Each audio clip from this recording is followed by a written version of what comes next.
ఐటీలో ఎంట్రీ కావాలా? Trainee software engineer గా అజా కోడింగ్ ట్యూటర్ లో 2 వీక్స్ ట్రయల్ పీరియడ్ లో వెంటనే చేరండి. నమస్తే వంశీకృష్ణ గారు. నమస్కారం మేడం. చాలా మంది పేరెంట్స్ కంప్లైంట్ ఏంటంటే 6 అవర్స్ స్కూల్స్లో ఎక్స్ట్రా క్లాసెస్ పెట్టి ఉంచుతున్నాం, లేదా ట్యూషన్స్ పెడుతూ ఉన్నాము, హోమ్ ట్యూషన్స్ నడుస్తూ ఉన్నాయి, అయినా పిల్లల్లో గ్రాప్ చేసే పవరు అండ్ దాంతోపాటు గుర్తుపెట్టుకునే క్యాపబిలిటీ ఎక్కడో లోపిస్తూనే చదవడంలో కొంచెం వీక్ ఉన్నారని చెప్తూ ఉంటుంటారు. అవును మేడం. దేనివల్ల అంటారు? అంటే ఫోకస్ చేయలేకపోవడానికి, గ్రాప్ చేయలేకపోవడానికి మెయిన్ రీజన్స్ ఏంటి అండి? యాక్చువల్గా దీన్ని అవుట్ సైడ్ చేంజెస్ కంటే ఇన్సైడ్ చేంజెస్ ఏమున్నాయి అనేది అబ్జర్వ్ చేయాలన్నమాట. మనం ఈ వీడియోలో ఆ క్లారిటీ ఇద్దాం మేడం. అంటే చాలామంది పిల్లలు, చాలామంది పేరెంట్స్ ఈ కంప్లైంట్ ఇస్తుంటారు. అంటే స్కూల్కి మంచి స్కూల్కి పంపిస్తున్నాం, మళ్ళీ దాని తర్వాత కూడా మేము పిల్లలు మా సబ్జెక్ట్లో పర్ఫెక్ట్ ఉండడం కోసం, ఎక్కువ మార్క్స్ తీసుకురావడం కోసం మేము ఆటోమేటిక్గా ట్యూషన్స్ కూడా పెట్టిస్తున్నాం. అయినా కూడా రిజల్ట్ రావట్లేదు అంటే ఫస్ట్ చేంజ్ అవుట్ సైడ్ నుంచి వెతకకండి. అంటే స్కూలో లేకుంటే ట్యూషన్ టీచరో లేకుంటే ఇంకా ఏదో కాదు. ఫస్ట్ మీ అబ్బాయిని కూర్చోబెట్టండి. ఈ వీడియో చూసే ప్రతి పేరెంట్ కూడా నేను చెప్పే యాక్టివిటీ చేయండి. దీనివల్ల మీకు క్లారిటీ వస్తుంది. అంటే మీరు ఇప్పుడు మీ పిల్లల లోపల సబ్జెక్ట్ వీక్ ఉంది, వీడికి మార్క్స్ రావట్లేదు, వీడు సక్సెస్ అవ్వట్లేదు, ఎందుకు నేను ఇంత కష్టపడుతున్నాం, ఇంత ట్యూషన్స్, ఇదంతా కాసేపు మర్చిపోండి. ఫస్ట్ దగ్గర కూర్చోబెట్టుకోండి. ఫస్ట్ మీ అబ్బాయి కానీ అమ్మాయి కానీ వాళ్ళ యొక్క సెల్ఫ్ ఇమేజ్ ఏముంది ఆ సబ్జెక్టుల మీద ఒకసారి కనుక్కోండి. ఈ సెల్ఫ్ ఇమేజ్ అంటే ఏంటి అంటే, ఇప్పుడు ఫర్ ఎగ్జాంపుల్ మీ అబ్బాయి మ్యాథ్స్లోనో, ఇంగ్లీష్లోనో, సైన్స్లోనో ఏదో ఒక సబ్జెక్ట్లో కొంచెం వీక్ ఉన్నాడని అనిపిస్తుంది. సో ఆ సబ్జెక్టు మీద ఫస్ట్ మీ పిల్లల యొక్క ఆ సెల్ఫ్ ఇమేజ్ ఒకసారి ఫైండ్ అవుట్ చేయండి. అంటే దాని మీద ఎలాంటి థాట్స్ ఉన్నాయి, ఎలాంటి ఫీలింగ్స్ ఉన్నాయి, అంటే ఆ సబ్జెక్ట్ అంటే ఇతను ఇష్టపడుతున్నాడా లేదా, ఈ సబ్జెక్ట్ అంటే పాజిటివ్ ఫీలింగ్ ఉందా, నెగిటివ్ ఫీలింగ్ ఉందా అనేది ఒకసారి దగ్గర కూర్చోబెట్టుకొని మాట్లాడి ఒకసారి మీరు ఒక పేపర్ మీద రాసుకోండి వీలైతే. చాలా మందికి సబ్జెక్ట్లో వీక్ ఉన్నారు అంటే దానికి రీజన్ ఏమై ఉంటుందంటే, వాళ్ళు ఆ సబ్జెక్ట్ మీద ఎలాంటి ఒపీనియన్ క్రియేట్ చేసుకున్నారో దాని ప్రకారమే వాళ్ళ స్టడీస్, వాళ్ళ ఇంట్రెస్ట్, వాళ్ళ ఫోకస్ అన్నిటిని కూడా స్టేబుల్గా ఉంచగలుగుతారు. వాళ్ళకు ఒకవేళ నెగిటివ్ ఇంప్రెషన్ ఉంటే ఆ సబ్జెక్టు వెళ్ళరు, ఆ సబ్జెక్ట్ టీచర్ అంటే ఇష్టం ఉండదు, ఆ సబ్జెక్టు క్లాస్ అంటే ఇష్టం ఉండదు, ఈవెన్ ఆ సబ్జెక్ట్ ఎగ్జామ్ అంటే కూడా వీళ్ళు భయపడుతుంటారు. సో కాబట్టి ఫస్ట్ పాజిటివ్ ఉందా, నెగిటివ్ ఉందా ఒకసారి అబ్జర్వ్ చేయండి. ఒకవేళ పాజిటివ్ ఉంటే ఓకే, ఆటోమేటిక్గా కొంచెం దాంట్లో ప్రాక్టీస్ అయితే సక్సెస్ సాధిస్తాడు. ఒకవేళ ఆ సబ్జెక్ట్లో నెగిటివ్ ఉందనుకోండి, ఆ నెగిటివ్ ఎక్కడి నుంచి వచ్చిందో ఒకసారి ఆలోచన చేయండి. ప్రతి ఒక్కరు కూడా వాళ్ళ లోపల ఒక ఒపీనియన్ క్రియేట్ చేసుకుంటున్నారు అంటే అది చిన్నప్పటి నుంచి ఏర్పడిన ఆ భావాలే దానికి రీజన్. అంటే తను చిన్నగా ఉన్నప్పుడు కానీ, లేదనుకుంటే ప్రైమరీ స్కూల్లో ఉన్నప్పుడు కానీ ఆ సబ్జెక్టు టీచర్ వల్ల ఏదైనా భయానికి గురైందా, ఏదైనా ఇన్సల్ట్కు గురైందా ఒకసారి అబ్జర్వ్ చేయండి. ఎందుకంటే ఆ చిన్నప్పటి నుంచి అక్కడ క్యారీ అయినటువంటి ఆ భయాలు కావచ్చు, లేకుంటే ఆ ఫీలింగ్స్ కావచ్చు, అది పెద్దగా అయ్యాక కూడా వాళ్ళకి అదే ఎఫెక్ట్ చూపిస్తుంది. దీనికి రీజన్ ఏంటంటే వాళ్ళు చిన్నగా ఉన్నప్పుడు వాళ్ళకు దాన్ని ఎలా మార్చుకోవాలో తెలియదు. ఇప్పుడు ఫర్ ఎగ్జాంపుల్ మీ బాబు కానీ పాప కానీ మ్యాథ్స్ సబ్జెక్ట్లో వీక్ ఉన్నారు.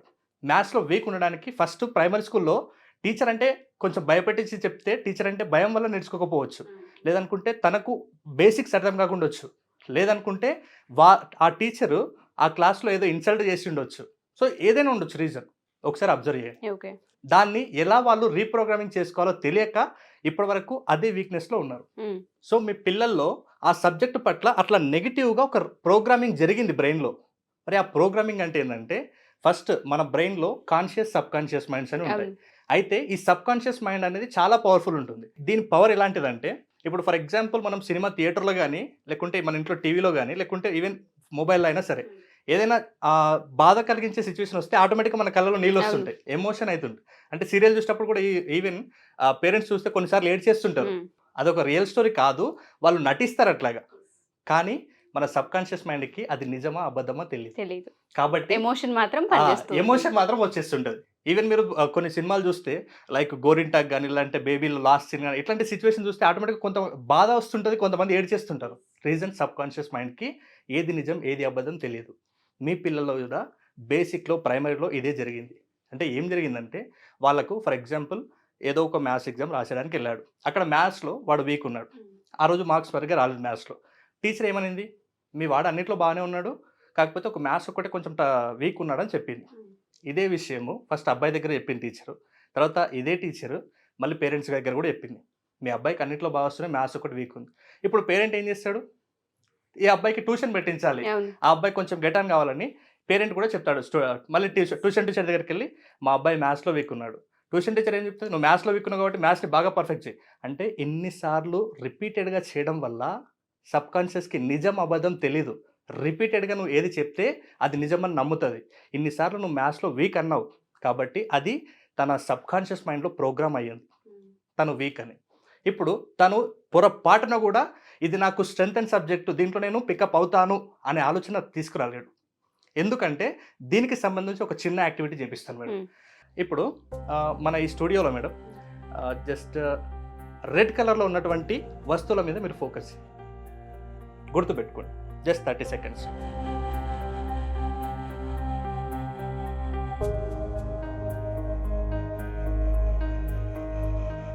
Yeah, close your eyes madam, close your ice.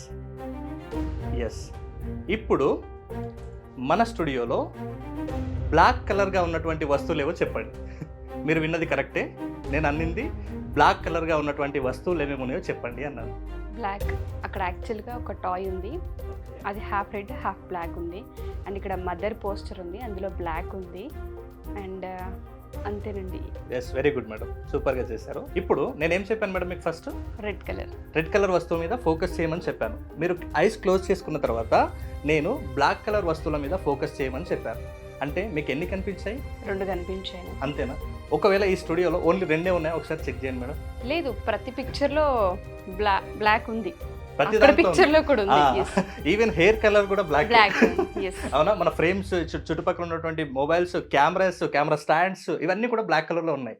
కానీ ఎందుకు ఫోకస్ చేయలేకపోయారు? ఓన్లీ మనం రెడ్ మాత్రమే స్ట్రెస్ చేసాం, దాన్ని ఫోకస్ చేసాం కదా. అంటే మనం ఏదైతే చెప్పామో, నేను ఫస్ట్ మీకు ఏదైతే చెప్పానో దాన్ని ఫోకస్ చేస్తాం. ఇప్పుడు అక్కడ బ్లాక్ కలర్ లేదా అంటే బ్లాక్ కలర్ ఉంది, కానీ ఫోకస్ ఎక్కడ ఉంది? రెడ్ మీద ఉంది. అంటే ఫస్ట్ నేను ఆ యాక్టివిటీ చేసే కంటే ముందు మీ బ్రెయిన్లో ఏం ఫీడ్ చేశాను నేనంటే ఓన్లీ రెడ్ కలర్ మీదనే ఫోకస్ చేయండి అని చెప్పాను నేను. మీరు అప్పుడు బ్లాక్ కలర్ మీద ఫోకస్ చేయలేదు. సేమ్ మీ పిల్లలకు కూడా ఇదే జరుగుతుంది. మీ సబ్కాన్షియస్ మైండ్లో ఎన్నిసార్లు మీరు నెగిటివ్గా వాళ్ళ లోపల ఫీడ్ చేస్తే, మీరు వీక్ సబ్జెక్ట్లో వీక్ అని ఇన్నిసార్లు ఫీడ్ చేస్తే వాళ్ళు ఫిక్స్ అయిపోయారు. ఇప్పుడు చూసారు కదా, బ్లాక్ లేదా అంటే ఉంది కానీ ఫోకస్ చేయలేదు. మీరు వీక్ అని ప్రతిసారి చెప్పారు కాబట్టి వాళ్ళు ఆ వీక్ మీదనే ఫోకస్ చేసిర్రు. వాళ్ళకి ఇప్పుడు మీకు ఏదైతే బ్లాక్ కలర్లో ఉన్నా మనం ఫోకస్ చేయలేదో, సేమ్ అలాగే వాళ్ళకు కూడా ఆ సబ్జెక్ట్ నుంచి గెట్ ఆన్ అయ్యే అవకాశం ఉన్నా వాళ్ళు కూడా ఫోకస్ చేయలేకపోతుర్రు ఆ సబ్కాన్షియస్ మైండ్ ప్రోగ్రామింగ్ వల్ల. మీరు అన్నట్టుగానే సబ్జెక్ట్లో వీక్నెస్ కావచ్చు, అది పదే రిపీట్ చేసినప్పుడు అది ఒక బ్లాక్లో ఏర్పడుతూ ఉంటుంది. మరి దాన్ని ఎలా ఓవర్కమ్ చేయాలి? ఈ మెంటల్ బ్లాకేజెస్ని కంప్లీట్గా వాటిని తీసేయాలి అంటే ఫస్ట్ ఏదైతే ప్రోగ్రామింగ్ జరిగిందో దాన్ని రీప్రోగ్రామింగ్ చేయాలి.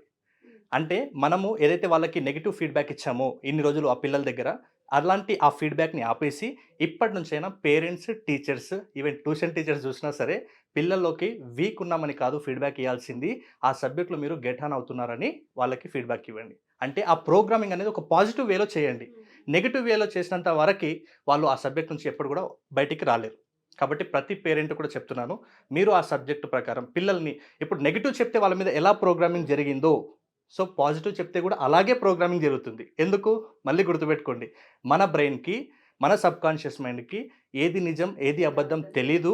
నువ్వు ఏది రిపీటెడ్గా చేస్తున్నావో అది నిజం అని నమ్ముతుంది. ఈవెన్ చిన్న ఎగ్జాంపుల్ చూద్దాం. కొంతమంది నా దగ్గర డబ్బులు లేవు అంటుంటారు. అంటే ఇది రిపీటెడ్గా చేస్తుంటే సబ్కాన్షియస్ మైండ్ నిజంగానే అలాంటి విషయాలు పదే అనడం వల్ల అదే నిజం చేస్తుంది, అదే నమ్ముతుంది.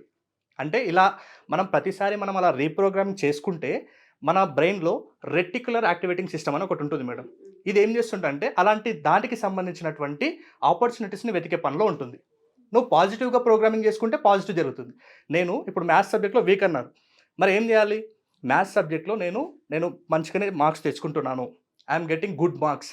ఇలాంటి అంటే నాకు మ్యాథ్స్ అనేది టఫ్ సబ్జెక్ట్ కాదు కాబట్టి నేను ఒక గ్రేట్ స్టూడెంట్ని, నేను సక్సెస్ఫుల్ స్టూడెంట్ని, నేను క్లాస్లో ఖచ్చితంగా ఒక టాపర్ అవుతాను. ఇలాంటివి నువ్వు మళ్ళీ ప్రోగ్రామ్ చేసుకుంటే నీకు ఆ టాపర్ అవ్వడానికి ఏదైతే అవకాశం ఉందో ఆ అవకాశాలు కనిపిస్తాయి. ఈవెన్ అది టీచర్ రూపంలో ఉండొచ్చు, ఆ మెటీరియల్స్ రూపంలో ఉండొచ్చు, లేదు అనుకుంటే మీ అంతటా మీరు ఆ సెల్ఫ్గా బ్రెయిన్ డెవలప్ చేసుకునే కోచ్ రూపంలో నేనన్నా కలగొచ్చు. వీటి నుంచి బయటపడాలి అనుకున్నా, పిల్లలకి సంబంధించి ఫోకస్ పెరగాలి అనుకున్నా, మర్చిపోకుండా ఉండాలి అనుకున్నా, మన ఫ్రీ డెమో క్లాస్ ఎప్పుడు ఉండబోతుంది, ఏ విధంగా అప్రోచ్ అవ్వాలి మిమ్మల్ని అంటారు? నెక్స్ట్ ఫ్రీ డెమో క్లాస్ వచ్చేసి అప్కమింగ్ సండే ఉంది మేడం. సండే 9 నుంచి 10:30 వరకు ఉంటుంది. మీకు స్టడీ స్కిల్స్, మీ బిహేవియర్ ప్రాబ్లమ్స్ ఏదైనా ఉన్నా, మా పిల్లలు డల్గా ఉన్నారు, మేము ఆశించిన రిజల్ట్ తీసుకురాలేకపోతున్నారు, హోంవర్క్ చేయలేరు, ఎగ్జామ్స్లో కూడా బెస్ట్ రిజల్ట్ తీసుకురాలేకపోతున్నారు అని ఎవ్వరు సఫర్ అయినా, మీ పిల్లల్లో స్టడీస్కి సంబంధించిన ఏ ప్రాబ్లం ఉన్నా సరే ఇక్కడ స్క్రీన్ మీద కనబడుతున్న నెంబర్కి కాల్ చేస్తే ఒకవేళ పర్సనల్గా అపాయింట్మెంట్, ఆన్లైన్ ఆఫ్లైన్ అపాయింట్మెంట్ తీసుకోవచ్చు. లేదు సార్ మేము ఫ్రీ డెమో క్లాస్కి అటెండ్ అయ్యి అసలు మా లోపల మా స్టడీస్ ఎందుకు ముందుకు సాగట్లేదో మేము ఒక క్లారిటీ తెచ్చుకోవాలనుకుంటున్నాము అంటే వెంటనే ఇక్కడ స్క్రీన్ మీద కనబడుతున్న నెంబర్కి కాల్ లేదా మెసేజ్ చేసి మీ సీట్ని రిజిస్ట్రేషన్ చేసుకోండి. ఇప్పుడు నెక్స్ట్ వచ్చే సండే మీరు ఆ క్లాస్లో అటెండ్ అవ్వచ్చు. ఇంకా వీలైతే అక్కడే మీకు ఏమైనా డౌట్స్ ఉంటే కూడా క్లారిటీ తీసుకోవచ్చు. డైరెక్ట్ 1-to-1 ఉంటాం అక్కడ. థ్యాంక్ యూ వంశీ గారు, thank you so much. Thank you. So ఎవరైనా సరే మా ఈ ఎపిసోడ్ కనుక చూస్తే రాబోయే సండే ఖచ్చితంగా ఫ్రీ డెమో క్లాస్ ఉండబోతుంది. అసలు క్లాస్ ఏ విధంగా తీసుకుంటారు, ఏవేవి కవర్ చేయబోతున్నారు, మా పిల్లలకి ఇది ఏ విధంగా హెల్ప్ అవుతుందన్న వాటిపైన మీకు ఒక క్లారిటీ వచ్చే అవకాశం ఉంటుంది. మీకు ఇన్ఫర్మేషన్ కావాలి అనుకున్నా, క్లాస్కి అటెండ్ అవ్వాలి అనుకున్నా కింద స్క్రోల్ అవుతున్న కాంటాక్ట్ చేస్తే వంశీకృష్ణ గారి టీం మీకు పూర్తి వివరాలు అందిస్తారు. Thank you.